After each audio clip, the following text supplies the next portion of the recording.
touch them from one trip to Denver to another. Martha Crawley polishes my toenails when I go to Denver, and I can usually tell how long it's been since I've been in Denver by looking at how many toes still have some polish on them. So these were last polished when I was in Denver in May, and they'll be pretty shabby by the time I see Martha again in September. But that's how it goes, you know. I don't maintain any nail polish myself, but I do rely on Martha to keep them upgraded periodically.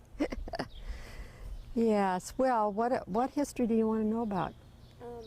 Well, I'm interested in the three women, like, and why we don't know anything about them, and what we do know. Oh, Mary Rhodes and Nancy Havern and Christina Stewart. Right. Well, what we do know is that they apparently belonged to families that came to this area of Kentucky as having migrated from Maryland. And I guess what we do know is that they were aware, particularly Mary Rhodes and her sister Ann Rhodes, they were aware that there weren't any schools for the children or any place where they could get the kind of education that I suppose they had gotten in Maryland. So they proposed to set up a little school in a log cabin some miles from here, actually. I suppose it would be, I would think it's probably 10 miles or so. I'm not exactly sure, but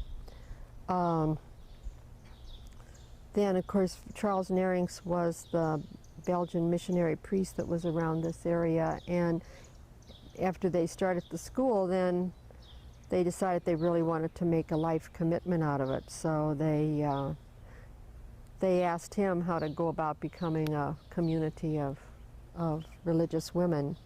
And he initially said, well, he'd send to Europe and get some, you know, some sisters maybe that could train them, and they, being good pioneer persons, said no, they'd do it themselves. They didn't really want to be fashioned after some European community. So in consultation with him, they started the community. Now, I guess the reason that we don't know a lot about the details of their life is because, just like today, people don't necessarily think to write down or record what's going on, because it's just everyday sort of stuff, and they don't really think that it'll have any historical significance.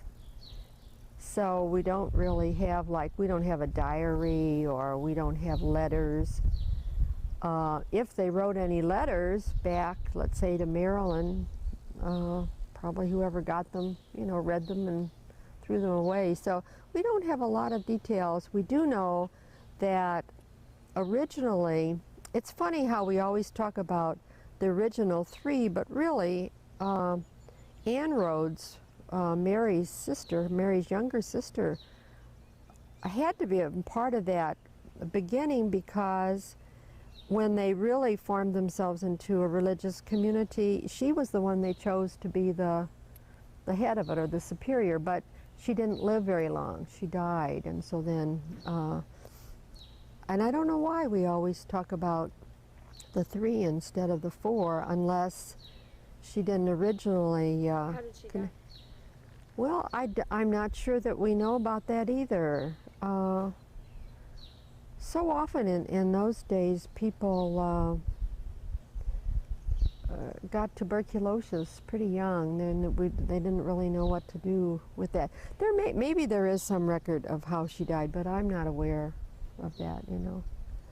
So it's interesting that was 1812, and we do have some record that by 1824 there were well over as I understand it, I hope this is right, about 100. It was in 1824 that the first group went to Missouri, but in the meantime, in those years between 1812 and 1824, they opened several places. One was a place called Bethania in, I think it's Fairfield County, Kentucky. So, but I was, just recently, I was kind of struck by the fact that there were 12 of them that went up to Missouri. So they must have, in 1824, they must have had quite a few people that they could send 12 people to start a new place in Missouri. So that's, and oh, well, I was going to mention to you also that this location, which was originally called St. Stephen's Farm, is not where they really started. They started over near St. Charles, and then there was I think Father Narrington had the intention of having a place for the sisters over at St. Mary's, which isn't too far from here. And my understanding is that when that was taken over by some priests, that then the bishop traded that land for this land. This was called St. Stephen's Farm, and it was where Father Baden, the first priest ordained in the United States, it had been his land. And I assume by that time, 1824, I assume he was already dead. So we weren't here originally. Also, the land, you know, over there at Gethsemane, we had a school over there at Gethsemane, and then when that place was no longer useful, then we sold it to the monks, you know. So there is a lot of history about the land. And the Sisters of Loretto owned Gethsemane before? Yes. Really? Yes, and I think, if I'm not... How did they have enough money to acquire so much land?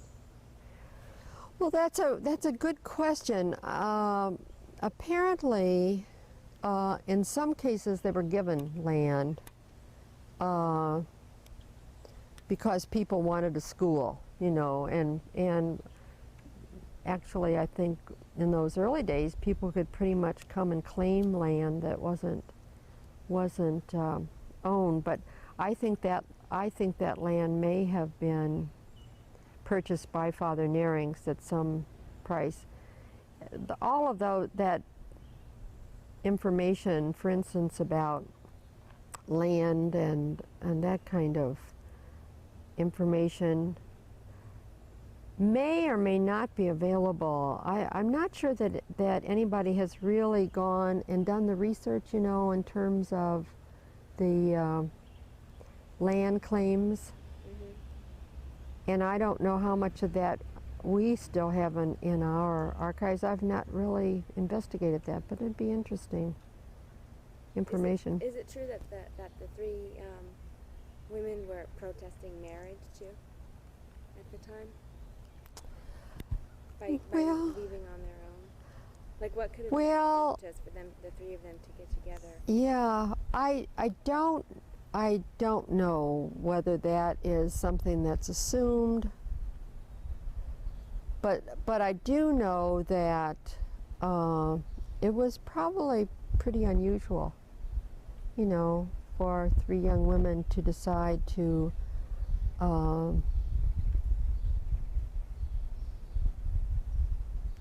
well, apparently they must have each individually decided that they were not interested in marrying, and went to, you know, live in a separate dwelling to start this school.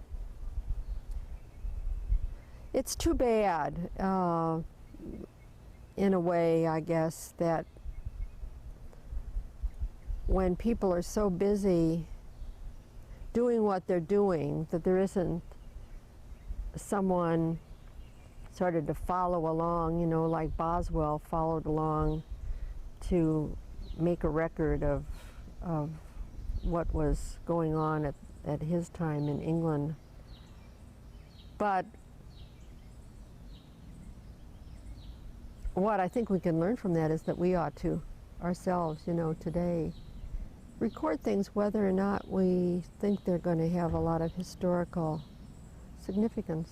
That's why I've, you know, tried to interview some of these older sisters, because right now it may be that we don't think it's all that important, but I suspect historically, in terms of what was going on with women today, it'll be valuable. What are some of their experiences? Do you ask them about how they became? Yes, I always ask them how they got to know the Sisters of Loretto, and an awful lot of them, of course, were taught by Loretto sisters. One of the interesting things is how many of the women who are now in their 80s and early 90s were actually educated in very small one-room schoolhouses. Not that those were taught by the Sisters of Loretto, but it's interesting to me that the elementary school for a lot of them was in small one-room schoolhouses, and then a fair number went off to boarding school for high school. And it's those boarding schools that we had, like here, there are quite a few persons who were educated at Bethlehem Academy, which is over near Elizabethtown, at an area called St. John's, Kentucky.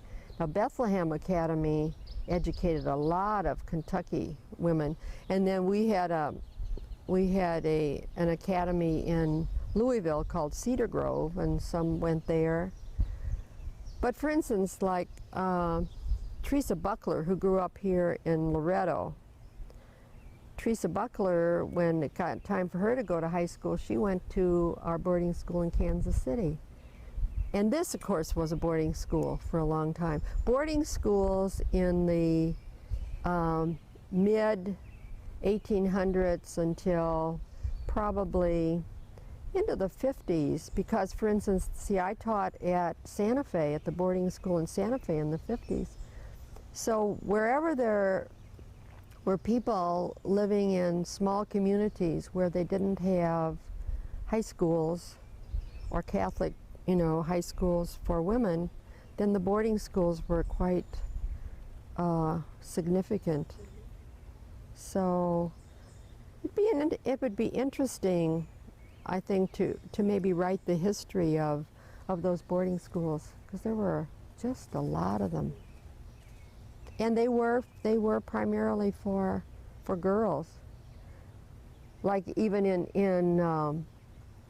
Bernalillo, New Mexico, we had a boarding school for races at that time. So. And how did you become a sister? Well, I guess the same way that probably 75% of the people that are in the community now is having been educated by the Sisters of Loretto, and in college at Webster, being kind of impressed by the women that were on the faculty there and their general kind of attitude about life. And it seemed to me like they were pretty happy kind of individuals. I wasn't particularly attracted to the idea of a religious community, but it seemed like it was something worth investigating. So actually I came here more with the idea that the best way to investigate something was to join up and see how it was from the inside, and then it turned out to seem like it was a good life. But at that time in your life, did you want to get married? No, it's interesting. I've often wondered about that. because as I have talked to a lot of other members of the, Okay.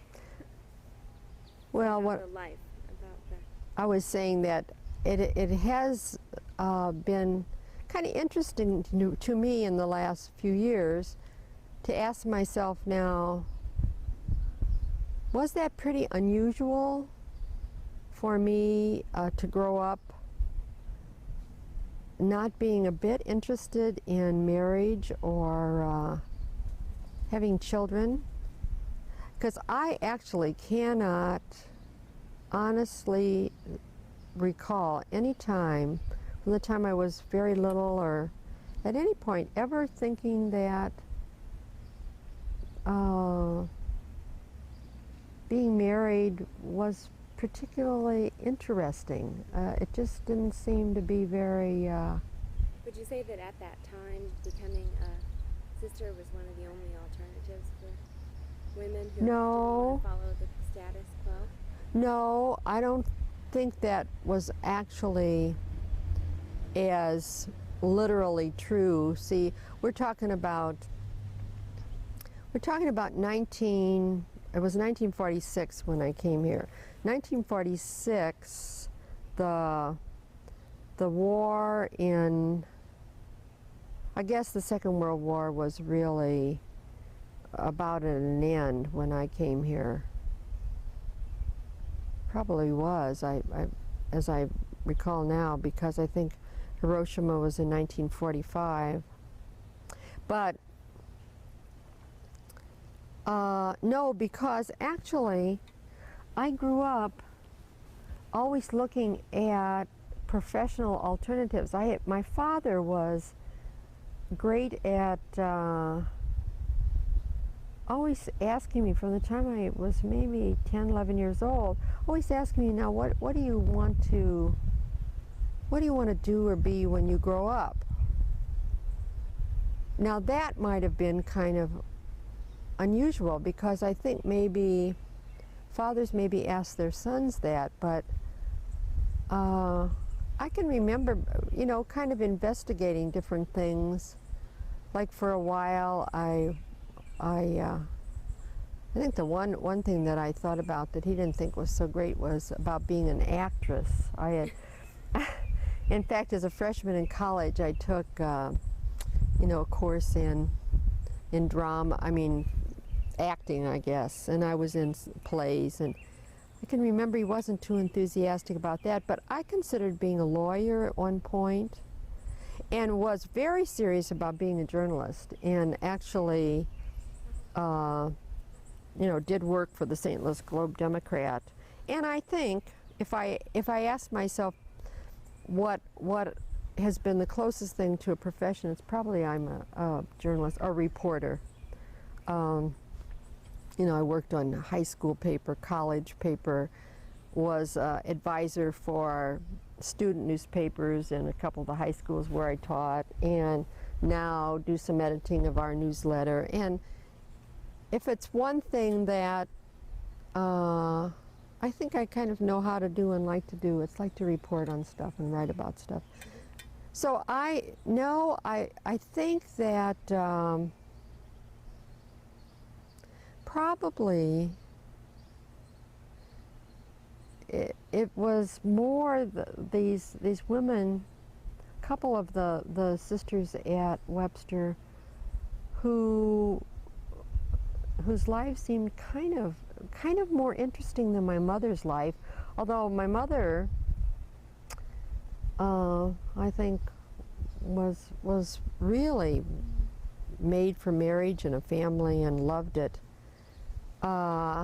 But then there was also something I think that functioned in me. I remember pretty young thinking that it'd probably be hard to find another man that was as thoughtful and as kind and as nice as my dad was. And it was like, well, no point in settling for less, and so I wouldn't want to be married to somebody that wasn't nice and gentle and kind and considerate.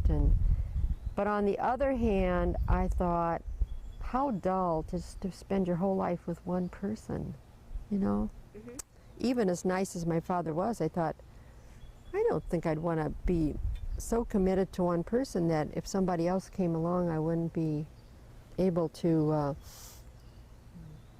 you know, have some kind of relationship with them. So I don't know. It's a funny kind of thing because there was never anything that was appealing about being married or having children. Hmm. So maybe I'm kind of peculiar. But it's all right because it's worked out very, very fine. And then how did you fall into the dream work?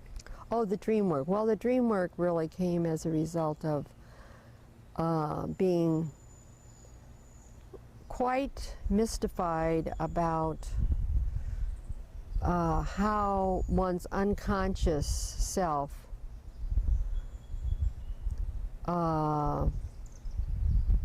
affects relationships.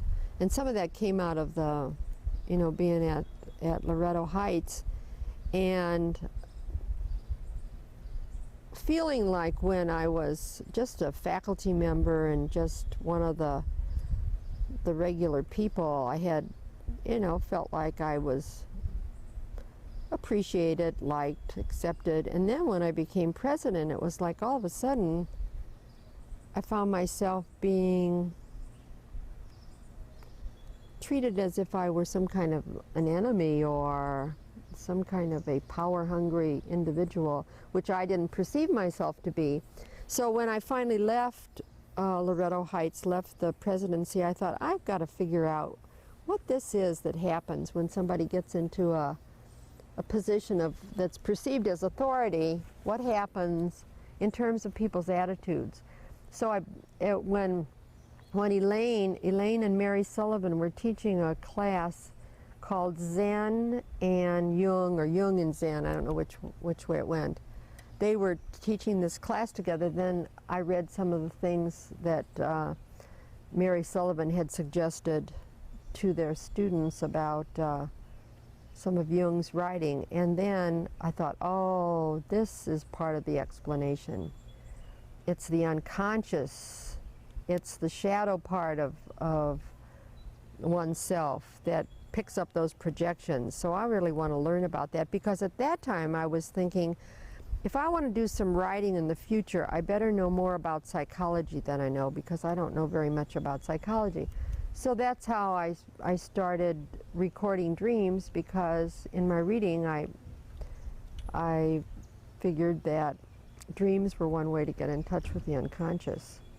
So then when I once started recording them, then I decided to go and work with an analyst and find out more about them. And so one thing led to another. So I really did that more from the point of view of understanding myself. I didn't have any intention at all of ever doing any dream work with anybody else. And I wouldn't have, except that then people start saying, well, what did you learn? What did you learn? Tell me what you learned. So then I thought, okay, well, do a few workshops. And so the dream work has been more an outgrowth of people wanting to know what I knew that they maybe didn't know. Mm-hmm. Have you had any dreams about this place? This place, I can't say that I have. I don't think any of my dreams are not so much situated in a place as encounters with, you know, with persons. Or it's interesting that you should ask that. No, I don't think I've ever had any dreams about it. This, of course, us talking about it, that might be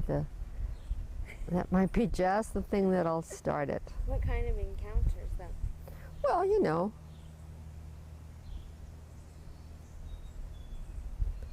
being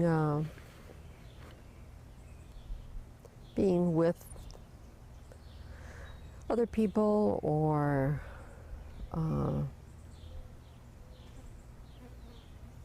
you know,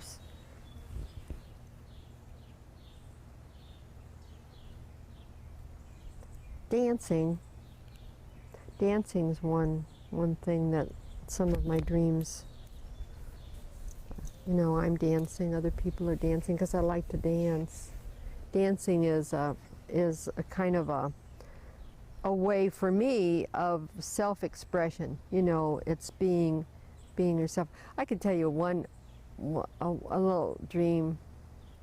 Right now I can't think of all the details about it, but in the dream I kept seeing Gabriel, you know. Mm-hmm. Gabriel. And so this is when I was doing analysis in Switzerland, and so Dieter Baumann, the analyst, he says, yeah, tell me about this Gabriel. Who is this Gabriel? Well, I said, I tell you about Gabriel. Gabriel is the kind of person who carries her fishing tackle in the trunk of her car, and when she sees a little pond or a stream, she stops and, you know, does her fishing. Ah, yes, a fishing nun. That is very interesting, he said. So, you know, I kind of looked at what was the meaning of Gabriel as a fishing nun, and what I came to the conclusion was it was a reminder just to be yourself, you know. Just whoever you are, just be yourself. And I think that has been the biggest communication from my unconscious to me, is about just be real, just be who you are. So that's most of the encounters somehow deal with that. Mm-hmm. Encountering, like one time encountering a monkey, another time encountering a bear. But whenever you run into, you know, figures like that, natural figures, one of the basic things is they just are who they are, you know, and that's an important thing. So that's about it. I should ask you about your friend Monique. What's happened to you?